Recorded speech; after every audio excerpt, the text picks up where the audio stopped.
youth in the entire state of Andhra Pradesh. Today, the Honorable Chief Minister will release the job calendar, which will be a month-wise number of posts which will be going for notification, sir, under various departments as per the vacancy. This job calendar is the first time in the state, in the history of the state, when under the guidance and direction of the Chief Minister, the Finance Department, in duly consulting all the departments, sir, and all the stakeholders, have taken a survey of all the vacancies in all the departments, and after doing the full exercise and after also studying the priority of the government from the point of view of manpower requirement to fill these vacancies,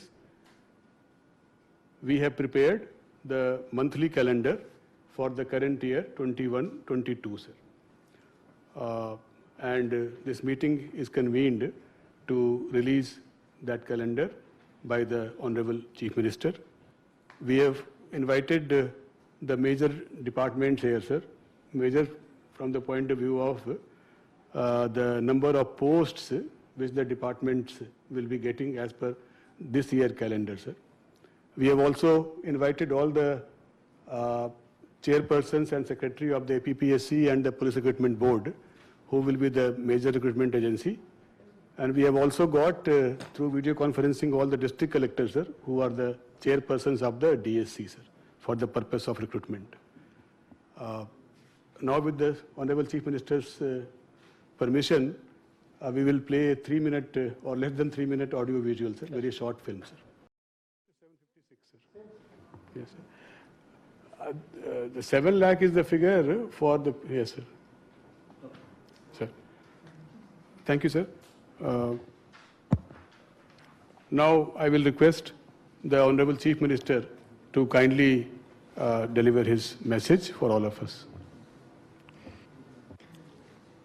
ఈరోజు జరగబోయే ఈ కార్యక్రమం దేవుని దయతో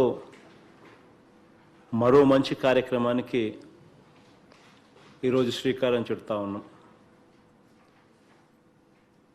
రాష్ట్ర వ్యాప్తంగా చదువుకున్న పిల్లలు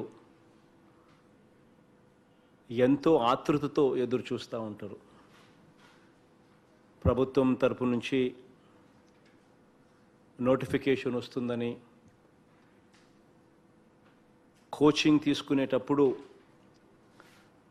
ఎంత వ్యవధి కోచింగ్ కోసం పెట్టాలి, ఎందుకంటే కోచింగ్ మన గ్రామాలలో ఉండదు. కోచింగ్ తీసుకోవాలంటే ఎక్కడికో వెళ్ళి జిల్లా హెడ్ క్వార్టర్స్లోనో కార్పొరేషన్ హెడ్ క్వార్టర్స్లోనో సిటీలలోకి వెళ్ళి తీసుకోవాల్సిన అవసరం.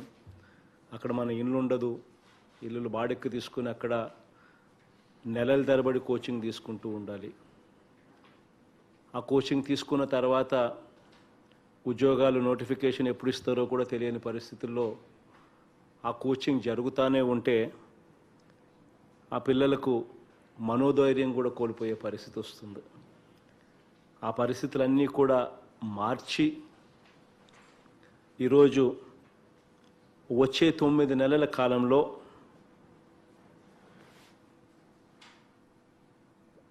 జూలై నెల నుంచి మార్చ్ 2022 వరకు ఏ ఉద్యోగాలు నోటిఫికేషన్ ఇవ్వబోతా ఉన్నాము, ఏ నెలలో మనందరి ప్రభుత్వము ఆ నోటిఫికేషన్ ఇవ్వబోతుంది అని చెప్పి జాబ్ క్యాలెండర్గా ఈరోజు విడుదల చేస్తూ ఉన్నాం. ఈ వచ్చే 9 నెలల కాలంలో ఈ ఆర్థిక సంవత్సరంలోనే ఏకంగా 10,143 ఉద్యోగాలు భర్తీ చేయబోతా ఉన్నాం. ఈ ఉద్యోగాలు ఏమిటి, ఏ నెలలో నోటిఫికేషన్ ఇస్తా ఉన్నాము, ఇటువంటి వివరాలన్నీ కూడా ఈరోజు అన్ని దినపత్రికల్లో కూడా మొదటి పేజీలో అడ్వర్టైజ్మెంట్ ఇచ్చి ఆ ప్రకటన ద్వారా ప్రతి ఒక్కరికి కూడా తెలియజేసే కార్యక్రమం కూడా చేయడం జరిగింది. ఈ క్యాలెండర్ అన్నది ఎందుకింత ఇంపార్టెంట్ ఆస్పెక్టు, ఎందుకింత అవసరము అని అంటే, ఈ క్యాలెండర్ చదువులు పూర్తి చేసుకున్న చెల్లెమ్మలకు తమ్ముళ్లకు ఈ క్యాలెండరు వాళ్ళ కోసం తీసుకొస్తా ఉన్నాం. ఈ క్యాలెండర్ ఏ ఉద్యోగ నోటిఫికేషన్ ఎప్పుడు వస్తుందో, ఏ నెలలో వస్తుందో అని స్పష్టంగా తెలియచెప్పడం కోసం, క్రిస్టల్ క్లియర్గా చెప్పడం కోసం ఈ క్యాలెండర్ను తీసుకొస్తా ఉన్నాం. ఈ క్యాలెండర్ ద్వారా, ఈ క్యాలెండర్లో బ్యాక్లాగ్ పోస్టుల భర్తీ ఇంతవరకు చేయకుండా వదిలేసిన గత ప్రభుత్వ విధానాలకు భిన్నంగా సామాజిక న్యాయం చేసేందుకు తీసుకొస్తా ఉన్నాం. అది ఎప్పుడు జరుగుతుందో, ఏ నెలలో జరుగుతుందో కూడా చెప్పే కార్యక్రమం ఈ క్యాలెండర్ ద్వారా చేస్తున్నాం. ఈ క్యాలెండర్ అవినీతికి, పక్షపాతానికి, వివక్షకు, లంచాలకు తావు లేకుండా అత్యంత ట్రాన్స్పరెంట్గా, అత్యంత పారదర్శకంగా, ఎలాంటి దళారులు, ఎలాంటి పైరవీలకు, ఎలాంటి రికమెండేషన్లకు కూడా తావు లేకుండా రాత పరీక్షలో ఓన్లీ త్రూ రిటన్ ఎగ్జామ్, రాత పరీక్షలో మెరిట్ ప్రాతిపదికన ఇంటర్వ్యూస్ విధానానికి పూర్తిగా స్వస్తి చెబుతూ మన ప్రభుత్వం ఉద్యోగాలు ఇస్తోంది అని చెప్పటానికి ఈరోజు ఈ క్యాలెండర్ ద్వారా చెప్పడానికి ప్రయత్నం చేస్తా ఉన్నాం.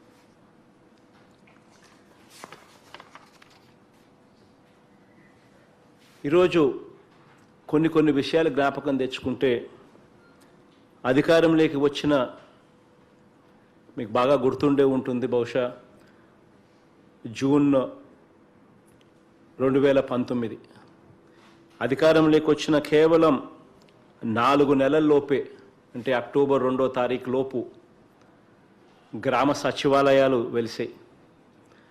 ఆ 4 నెలల్లోపే ఏకంగా దేశంలో కూడా ఎక్కడా కూడా ఎప్పుడూ కూడా కని విని ఎరగని విధంగా, మన రాష్ట్రంలో ఎప్పుడు చూడని విధంగా ఏకంగా 1,22,000 శాశ్వత ప్రభుత్వ ఉద్యోగాలు దేవుడి దయతో మీ బిడ్డ చేయగలిగాడు. ఈ కార్యక్రమం కల్పించగలిగాడు. ఈ కార్యక్రమం ఈ సందర్భంగా సగర్వంగా కూడా తెలియజేస్తా ఉన్నా. ఇన్ని ఉద్యోగాలు ఎప్పుడూ కూడా జరగని విషయాలు. ఈ ఉద్యోగాలతో పాటు నిరుద్యోగ యువతలో సేవాభావాన్ని పెంపొందిస్తూ వారిని కూడా సామాజిక సేవ కోసం, వారిని కూడా సమాజానికి ఉపయోగపడేలా ఉపయోగించుకుంటూ, వారికి గౌరవ వేతనం ఇస్తూ, ప్రతి 50 ఇళ్లకు ఒక వాలంటీర్ వ్యవస్థను తీసుకొని వచ్చి దాదాపుగా 2,50,000 పైచిలకు నిరుద్యోగులను ఈ గొప్ప కార్యక్రమంలో భాగస్వాములుగా చేయగలిగామని చెప్పి కూడా ఈ సందర్భంగా సగర్వంగా కూడా తెలియజేస్తా ఉన్నాను. కేవలం ఈ 2 సంవత్సరాల కాలంలోనే ఏకంగా 1 కాదు, 2 కాదు, 3 కాదు, ఏకంగా ఈ 2 సంవత్సరాల కాలంలో అక్షరాల 6,03,756 ఉద్యోగాలు ప్రభుత్వ పరంగా భర్తీ చేయగలిగాము అని చెప్పి సందర్భంగా సగర్వంగా కూడా తెలియజేస్తా ఉన్నాను. ఇందులో ఈ 6,03,756 ఉద్యోగాలలో, ప్రభుత్వం తరపున భర్తీ చేసిన ఈ ఉద్యోగాలలో, ఇందులో 1,84,264 ఉద్యోగాలు శాశ్వత ప్రాతిపాదిక శాశ్వతంగా గవర్నమెంట్ ఉద్యోగాలు ఇవ్వగలిగామని చెప్పి కూడా సగర్వంగా తెలియజేస్తా ఉన్నాం. 3,99,791 ఉద్యోగాలు అవుట్సోర్సింగ్ ఉద్యోగాలు, మరో 19,701 ఉద్యోగం కాంట్రాక్ట్ ఉద్యోగాలు అన్నీ కలిపి 6,03,756 ఉద్యోగాలని చెప్పి సగర్వంగా తెలియజేస్తా ఉన్నా. వీరితో పాటు వీళ్ళనే కాకుండా చాలని జీతాలతో బతుకుబండి ఈడుస్తా ఉన్న 7,02,656 మందికి లబ్ధి చేకూర్చేలా వాళ్ళందరి వేతనాలు కూడా పెంచడం జరిగింది. ఎన్నికలకు 3 నెలల ముందు వరకు గత ప్రభుత్వ హయాంలో ఆ 5 సంవత్సరాల కాలంలో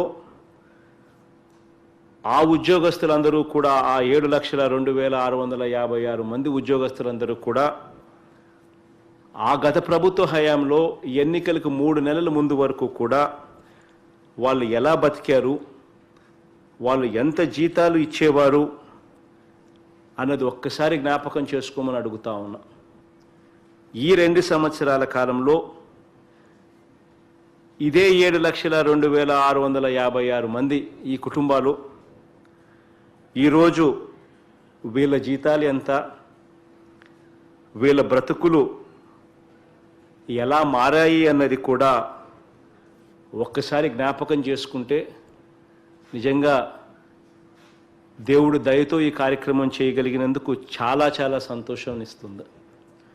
ఈరోజు పత్రికా ప్రకటనలోనే ఇంతకుముందు వాళ్ళ జీతాలు ఏ స్థాయిలో ఉండేటివి ఎన్నికలకు 3 నెలల ముందు వరకు, ఈరోజు మన ప్రభుత్వం వచ్చిన తర్వాత ఆ జీతాలను ఏ స్థాయికి పెంచి ఈ 2 సంవత్సరాలలో మనం ఇస్తా ఉన్నాము అని చెప్పి ఈరోజు పత్రికా ప్రకటన ద్వారా అందరికీ కూడా తెలియజేస్తూ ఈరోజు ప్రకటన కూడా ఇవ్వడం జరిగింది.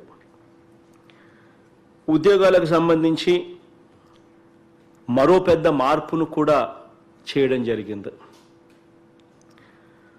అదేమిటి అంటే అవుట్సోర్సింగ్ ఉద్యోగాల నియామకంలో గతంలో 12,000 గవర్నమెంట్ తరపు నుంచి అవుట్సోర్సింగ్ విధానంలో కాంట్రాక్ట్కి ఇస్తే తీరా ఎంప్లాయీకి వచ్చేసరికి ఉద్యోగస్తుడికి వచ్చేసరికి అది 7-8,000కు పడిపోయిన పరిస్థితులు కనిపించేటివి. మధ్యలో దళారీలు ఉండేవాళ్ళు, జీతాలు ఇచ్చేటప్పుడు వాళ్ళకి ఇవ్వాలి, వారికి లంచాలు ఇవ్వాలి, కట్టింగులు పోతాయి, అన్ని రకాలుగా నష్టపోయి చివరికి గవర్నమెంట్ ఏమో అవుట్సోర్సింగ్ కాంట్రాక్టుకు 12,000 ఇచ్చే పరిస్థితి ఉంటే ఉదాహరణగా చివరికి వచ్చేసరికి 8,000 రూపాయలకు కూడా చేతికి అందని పరిస్థితిలో అవుట్సోర్సింగ్ విధానంలో జరిగే పరిస్థితిని పూర్తిగా మార్చేసి ప్రతి నెల 1వ తారీఖున టెన్షన్ ప్రతి నెల 1వ తారీఖున క్రమం తప్పకుండా మధ్యలో ఎలాంటి దళారీ వ్యవస్థ కూడా లేకుండా అవినీతిని పూర్తిగా నిర్మూలించి ట్రాన్స్పరెంట్గా జవాబుదారుతనం తీసుకువస్తూ అన్ని ప్రభుత్వ శాఖల్లో కూడా అవసరమైన ఉద్యోగాల నియామకాల కోసం ఏపీ అవుట్సోర్సింగ్ కార్పొరేషన్ ఆప్కాస్ ఏర్పాటు చేసి దాని ద్వారా దాదాపుగా 95,000 ఉద్యోగాలు దాదాపుగా దాని ద్వారా అవుట్సోర్సింగ్ ఎంప్లాయీస్కు గతంలో ఇచ్చే జీతాల కన్నా ఈరోజు చాలా మెరుగైన జీతాలు వచ్చేట్టుగా చేయగలిగామని చెప్పి సగర్వంగా కూడా ఈ సందర్భంగా తెలియజేస్తా ఉన్నాను. అలాగే ఆర్టీసీ ఉద్యోగుల గురించి ఒక్కసారి కూడా ఇక్కడ గుర్తు చేసుకోవాల్సిన అవసరం కూడా ఉంది. దశాబ్దాల పరగా వాళ్ళు అడిగేవాళ్ళు, మమ్మల్ని గవర్నమెంట్లోకి విలీనం చేసుకోండి, మా బ్రతుకులు అన్యాయంగా ఉన్నాయి అని చెప్పి. ఏ రోజు ఎవరు కూడా పట్టించుకున్న పరిస్థితులు లేవు. అలాంటి పరిస్థితిని పూర్తిగా మారుస్తూ సంవత్సరానికి 3,600 కోట్ల రూపాయల అదనపు భారం పడుతూ ఉన్న ప్రభుత్వం మీద దాన్ని కూడా చిరునవ్వుతోనే స్వీకరించి ఇచ్చిన మాట ప్రకారం ప్రభుత్వంలో 51,387 మంది ఆర్టీసీ ఉద్యోగస్తులందరినీ కూడా ప్రభుత్వంలోకి విలీనం చేసి వాళ్ళందరికీ కూడా ఉద్యోగ భద్రతను ఇవ్వడమే కాకుండా పదవీ విరమణ వయసు కూడా 60 సంవత్సరాలకు కూడా పెంచాము అని చెప్పి కూడా ఈ సందర్భంగా సగర్వంగా మీ బిడ్డలా తెలియజేస్తా ఉన్నాను. ఈరోజు కాంట్రాక్ట్ ఉద్యోగస్తులకు జీతాలు పెరిగేట్టుగా ఇదొకటే కాకుండా కాంట్రాక్ట్ ఉద్యోగస్తులకు కూడా ఇంతకుముందు 5 సంవత్సరాల కాలంలో వాళ్ళ జీతాలు ఎంత, ఈరోజు వాళ్ళ జీతాలు ఎలా ఉన్నాయని చెప్పి కూడా ఒక్కసారి జ్ఞాపకం చేసుకోగలిగితే ఈ 2 సంవత్సరాలలో సగర్వంగా ఇంకొక మాట కూడా చెప్పగలుగుతాను. ఈ కాంట్రాక్ట్ ఉద్యోగస్తులందరికీ కూడా గతంలో జరగని విధంగా మినిమం టైం స్కేల్ తీసుకువచ్చి వారి జీతాలు కూడా పెంచాము అని చెప్పి సగర్వంగా ఈ సందర్భంగా కూడా తెలియజేస్తా ఉన్నాను. ఈ మినిమం టైం స్కేల్ అన్నది మన ప్రభుత్వం వచ్చిన తర్వాత మనం అమలు చేశాము అని చెప్పి కూడా సగర్వంగా తెలియజేస్తా ఉన్నాను. గతంలో 5 సంవత్సరాల పరిపాలన జరిగినప్పుడు ఏ ఒక్కరూ కూడా మినిమం టైం స్కేల్ అమలు చేయాలి అని చెప్పి తపన పడిన పరిస్థితులు ఎప్పుడూ కూడా లేవు. ఈరోజు మనందరి ప్రభుత్వం ఏర్పాటు కాకమునుపు ఏం జరిగిందో, ఆ పరిపాలన ఎలా ఉండేదో అందరికీ కూడా తెలిసిన విషయాలే. అప్పట్లో ఏపీపీఎస్సీలో ఉద్యోగ నియామకాలు ఎప్పుడు నోటిఫికేషన్ వస్తుందో ప్రతిరోజు కూడా ఎదురుచూపులే ఉండేటివి. అప్పుడప్పుడు మీడియా లీకులు మాత్రం ఇస్తూ ఉండేవాళ్ళు, అదుగో నోటిఫికేషన్, ఇదిగో నోటిఫికేషన్ అని చెప్పి. ఆ నోటిఫికేషన్ ఎప్పుడు వస్తుందో అని చెప్పి కళ్ళు కాయలు కాసేలా నిరుద్యోగులందరూ కూడా ఎదురు చూసేవాళ్ళు. నోటిఫికేషన్ వస్తున్నప్పుడు వస్తుందేమో, ఉద్యోగాలు రాకుండా పోతాయేమో, దానికోసం చదవాలి కదా అని చెప్పి ఏకంగా పట్టణాలకు వెళ్ళి నెలలు సంవత్సరాలు కాదు, నెలలు కూడా కాదు, సంవత్సరాలు అక్కడే అద్దెలు కడుతూ కోచింగ్ సెంటర్లలో కోచింగ్ తీసుకుంటూ చివరికి నోటిఫికేషన్ రాని పరిస్థితులు మన కళ్ళ ఎదుటనే కూడా కనిపించేటివి. ఇలాంటి పరిస్థితిని పూర్తిగా మారుస్తూ చేయగలిగిన మంచంతా కూడా చేయడానికి ఏమాత్రం కూడా వెనకాడకుండా ముందడుగులు వేస్తూ ఉన్నాము అని చెప్పి మీ బిడ్డలా ఈ సందర్భంలో చెప్పడానికి గర్వపడతా ఉన్నానని చెప్పి తెలియజేస్తూ ఉన్నాను. ఇక్కడ మరో విషయం కూడా ఒక్కసారి గుర్తుకు కూడా తెచ్చుకోవాలి. ఆ రోజుల్లో గత ప్రభుత్వం చెప్పిన వాగ్దానాలను కూడా ఒక్కసారి జ్ఞాపకం చేసుకోవాలి. ఆ రోజుల్లో రాష్ట్ర విభజన సమయంలో 1,40,000 ఉద్యోగాలు ఖాళీగా ఉన్నాయని, వాటిని మేం భర్తీ చేస్తామని ఎన్నికల వాగ్దానంలో వాళ్ళ మేనిఫెస్టోలో అది పెట్టి 2014లో అధికారంలోకి వచ్చిన తర్వాత ఆ మేనిఫెస్టోను చెత్తబుట్టలోకి వేసిన పరిస్థితిని కూడా ఒక్కసారి జ్ఞాపకం చేసుకోమని అడుగుతా ఉన్నా. వాళ్ళు చేసినది ఏమిటి అని అంటే, ఉద్యోగాలు ఇవ్వకపోగా చివరికి ప్రత్యేక హోదా ద్వారా అంతో ఇంతో ప్రైవేట్ రంగంలో అన్న కనీసం ఉద్యోగాలు వస్తాయని చెప్పి ఎదురు చూస్తూ ఉన్న పరిస్థితిని కూడా పూర్తిగా తాకట్టు పెట్టి ఒక లేని ప్రత్యేక ప్యాకేజీ కోసం, ఓటుకు కోట్ల కేసు కోసం పూర్తిగా తాకట్టు పెట్టిన పరిస్థితులు కనిపించాయి. అప్పటి కేంద్ర ప్రభుత్వంలో కూడా ఇదే గత ప్రభుత్వ పెద్దలందరూ కూడా 2 మంత్రి పదవులు కూడా అనుభవించారు. అవకాశం ఉన్న రోజుల్లో వారు రాజీ పడడం వల్ల ఇప్పుడు మనం ఢిల్లీ వెళ్ళిన ప్రతిసారి కేంద్ర ప్రభుత్వానికి ప్రత్యేక హోదా ఇవ్వండి అని చెప్పి వాళ్ళని రిక్వెస్ట్ చేయాల్సిన పరిస్థితిలోకి ఈరోజు వచ్చాం. ఇప్పుడు కేంద్రంలో సంకీర్ణ ప్రభుత్వం లేదు కాబట్టి అక్కడున్న ప్రభుత్వానికి లోక్సభలో వాళ్ళకు కావలసిన పూర్తి మెజారిటీ వాళ్ళకే ఉంది కాబట్టి ఈరోజు మనం పదే పదే అడగడం తప్ప చేయగలిగిన ఏమీ లేని పరిస్థితిలో ఈరోజు మనం ఉన్నాం. దేవుడి దయతో ఈ పరిస్థితులు కూడా ఎప్పుడో ఒకరోజు మారుతాయి అని చెప్పి సంపూర్ణంగా నమ్ముతా ఉన్నాను. దేవుడి ఆశీస్సులతో ఎప్పుడో ఒకసారి ఇది మంచి జరుగుతుందని చెప్పి కోరుకుంటా ఉన్నాను. గత ప్రభుత్వంలో ఆ రోజు అన్న మాటలు కూడా మనందరికీ కూడా తెలిసినవే. ఏ రకంగా మాటలతో మోసం చేశారు, మాటలతో భ్రమ కల్పించారు అన్నది కూడా మనందరికీ తెలిసిన విషయాలే. ఆ రోజు అప్పట్లో ఫలానా వ్యక్తి వస్తే జాబ్ వస్తుందని కూడా గొప్పగా చెప్పారు. అప్పట్లో ప్రతి ఇంటికి ఉద్యోగం ఇవ్వకపోతే 2,000 రూపాయలు నిరుద్యోగ భృతి ఇస్తాము అని చెప్పి కూడా అప్పట్లో చెప్పడం జరిగింది. కానీ ఆ తర్వాత ఉద్యోగాలు లేవు, నిరుద్యోగ భృతి లేదు. ఒక్కటైతే జరిగింది, ఎన్నికలకు 3 నెలల ముందు మాత్రం ఒక డ్రామా మాత్రం చేశారు. ఇది మాత్రం ఖచ్చితంగా జరిగింది. ఈరోజు అందుకు భిన్నంగా మనందరి ప్రభుత్వం అధికారంలోకి వచ్చిన తర్వాత ఇవాళ నేను గర్వంగా కూడా చెప్తా ఉన్నాను, ఈ 6,03,000 ఉద్యోగాలు మన కళ్ళ ఎదుటనే కనిపిస్తూ ఉన్నాయి అని చెప్పి.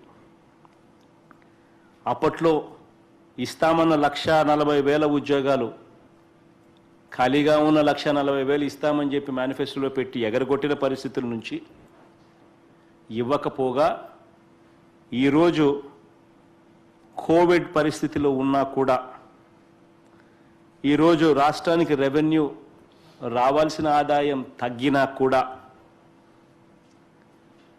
ఈరోజు ఇటువంటి ప్రతికూల పరిస్థితుల్లో కూడా దేవుడి దయతో ఎక్కడా కూడా సంక్షేమం ఆగలేదు, ఎక్కడా కూడా అభివృద్ధి కార్యక్రమాలు కూడా ఆగలేదు అని చెప్పి సందర్భంగా గుర్తు చేస్తూ తెలియజేస్తా ఉన్నాను. నవరత్నాలు ఆగలేదు, వాగ్దానాల అమలు ఆగలేదు, బడుల నిర్మాణం ఆగలేదు, రైతులకు అక్కచెల్లెమ్మలకు చదువుకునే పిల్లలకు అవ్వాతాతలకు ప్రతి సామాజిక వర్గానికి కూడా అందరికీ కూడా న్యాయం చేస్తూ దేవుడి దయతో అడుగులు ముందుకు వేసే కార్యక్రమం సాగుతానే ఉంది అని చెప్పి ఈ సందర్భంగా తెలియజేస్తా ఉన్నాను. గతంలో ఉద్యోగాలు అంతో ఇంతో ఎక్కడైనా ఇచ్చే పరిస్థితి ఎక్కడైనా ఉంటుంది ప్రైవేట్ రంగంలో అయినా కూడా అని అంటే రాజధాని ఎక్కడుంది అని చెప్పి పరిగెత్తుకుని పోయే పరిస్థితుల్లో ఉండేటివి. ఆ రాజధానిలో కూడా హైదరాబాదుకు వెళ్ళే పరిస్థితి ఎక్కువగా అనిపించేది. ఈరోజు ఆ పరిస్థితులన్నీ కూడా మార్పుకు గురవుతూ ఉన్నాయి. ఈరోజు మన ఉద్యోగాలు మన గ్రామాలకే వచ్చి మన గ్రామంలోనే మనకి ఇవాళ ఉద్యోగాలు వచ్చే పరిస్థితి ఇవాళ కనిపిస్తూ ఉన్నాయి. ఈరోజు డీసెంట్రలైజేషన్తో జాబ్ మార్కెట్ కూడా విస్తరిస్తూ ఉన్న పరిస్థితి కనిపిస్తూ ఉంది. గ్రామాలలో రూపురేఖలు మారుతూ ఉన్నాయి. గ్రామాలలో మన కళ్ళ ఎదుటనే ఇవాళ శిథిలావస్థలో ఉన్న బడులన్నీ కూడా ఇంగ్లీష్ మీడియం వైపులు అడుగులు వేస్తూ ఉన్నాయి. నాడు నేడు కార్యక్రమంతో రూపురేఖలు మార్చుకుని మన పిల్లలకు మెరుగైన భవిష్యత్తు ఇక్కడే కనిపిస్తూ ఉంది అన్న సంకేతాలు ఇస్తూ ఉన్నాయి. ఈరోజు మన గ్రామంలోనే విలేజ్ క్లినిక్లు మన కళ్ళ ఎదుటనే కట్టబడతా ఉన్నాయి. కొద్ది రోజుల్లో పూర్తయ్యే పరిస్థితి కూడా కనిపిస్తూ ఉంది. ఈరోజు మన గ్రామంలోనే విత్తనం నుంచి పంట అమ్మకం వరకు రైతులకు అడుగడుగునా కూడా చెయ్యి పట్టుకుని నడిపించే వ్యవస్థతో ఆర్బీకేలు మన కళ్ళ ఎదుటినే కనిపిస్తూ ఉన్నాయి. ఈరోజు మన గ్రామంలోనే ఈరోజు మన కళ్ళ ఎదుటనే ఈరోజు ఈ సంవత్సర కాలంలో గోడౌన్లు, కోల్డ్ స్టోరేజ్లు, ప్రైమరీ ప్రాసెసింగ్ యూనిట్లు, అసైయింగ్ ఎక్విప్మెంట్లు, ఈ సంవత్సర కాలంలోనే గ్రామాలలోనే డిజిటల్ లైబ్రరీస్ కూడా తీసుకురావడం కూడా జరుగుతూ ఉంది. ఈరోజు దేవుడి దయతో మనం ఏర్పాటు చేయబోతున్న స్కిల్ డెవలప్మెంట్ సెంటర్లు కానీ, హార్బర్లు 8 చోట్ల కట్టించే కార్యక్రమాలు చేస్తూ ఉన్నాం. ఆ హార్బర్ల వల్ల కానివ్వండి, కొత్తవి 16 మెడికల్ కాలేజీలు కట్టబోతా ఉన్నాము. ఆ మెడికల్ కాలేజీల వల్ల కానివ్వండి, ఆసరా, చేయూత వీటిని లింక్ చేస్తూ Amul, Reliance, Hindustan liver, ITC, Procter and Gamble వీళ్ళందరినీ కూడా ఈ ఆసరా, చేయూత స్కీమ్తో లింక్ చేస్తూ వాళ్ళందరినీ కూడా తీసుకురావడం వల్ల కానివ్వండి, ఇవన్నీ కూడా ఉద్యోగాల విప్లవానికి, ఇవన్నీ కూడా గ్రామ స్థాయిలోనే కూడా ఇవన్నీ కూడా ఒక విప్లవానికి, ఉద్యోగాల విప్లవానికి నాంది పలుకుతాయని చెప్పి ఈ సందర్భంగా సగర్వంగా కూడా తెలియజేస్తా ఉన్నాను. ఈరోజు పిల్లల్ని చదివించుకునేలా తల్లిదండ్రుల్ని ప్రోత్సహిస్తున్నాం. నాణ్యమైన విద్య అందించేలా విద్యా విధానంలో మార్పులు తీసుకొస్తా ఉన్నాం. ప్రతి పాప, ప్రతి బాబు కూడా గ్రాడ్యుయేట్ చదవాలని చెప్పి ఆ గ్రాడ్యుయేట్ చదివించే దానికోసం గట్టి సంకల్పంతో ఈరోజు అడుగులు కూడా వేస్తూ ఉన్నాం. చదువుకున్న ప్రతి చెల్లెమ్మ, ప్రతి తమ్ముడికి కూడా అవకాశాలను విస్తరించే దిశగా అడుగులు ముందుకు వేస్తూ యుద్ధ ప్రాతిపదికన అడుగులు వేయిస్తున్నామని చెప్పి కూడా ఈ సందర్భంగా తెలియజేస్తూ ఉన్నాం. ఇవన్నీ కూడా నిండు మనసుతో చేస్తూ ఉన్నాం. ఇవన్నీ మంచి ఫలితాలు ఇవ్వాలని, రాబోయే రోజుల్లో దేవుడి దయ, మీ అందరి చల్లని దీవెనతో ఇంకా మంచి చేసే అవకాశాలు కూడా రావాలని మనసారా కూడా కోరుకుంటూ మంచి జరగాలని చెప్పి ఈ కార్యక్రమానికి శ్రీకారం చుడుతూ ఈరోజు ఈ కార్యక్రమాన్ని ప్రారంభిస్తా ఉన్నాం. I request the Honorable Chief Minister to kindly release the job calendar for the year 21-22.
Yes.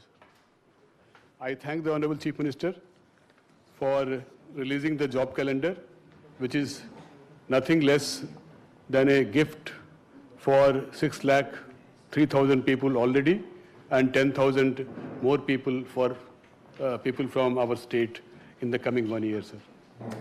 I thank all the officers, advisors and the ministers who have come here as a part of this function. And I also thank all the district collectors who have taken part in this program on the video conference. Thank you all, sir. ఈ క్రెడిట్లో కలెక్టర్లందరికీ కూడా భాగస్వామ్యం ఉంది. ఎందుకంటే మీ అందరి సహాయ సహకారాల వల్ల లంచాలు లేకుండా, వివక్ష లేకుండా 4 నెలల కాలంలోనే ఏకంగా 1,22,000 సచివాలయ ఉద్యోగాలు చేయగలిగాము అంటే ఈ రోజుకి కూడా ఒకసారి వెనక్కి వెళ్ళి ఆలోచన చేస్తే ఎటువంటి కంప్లైంట్ లేకుండా ఇన్ని లక్షల మందితో దాదాపుగా 10 లక్షల మంది పైచులకు ఉద్యోగాలకు రాసి ఒకసారి ఆలోచన చేస్తేనే ఒకసారి అన్బిలీవబుల్గా కనిపిస్తుంది. So my profound thanks to all the collectors also and all the government officials. Without మీ అందరి సహకారం లేకపోయిందంటే ఇది ఎప్పటికీ కూడా జరిగి ఉండేది కాదు. My profound thanks to all of you also.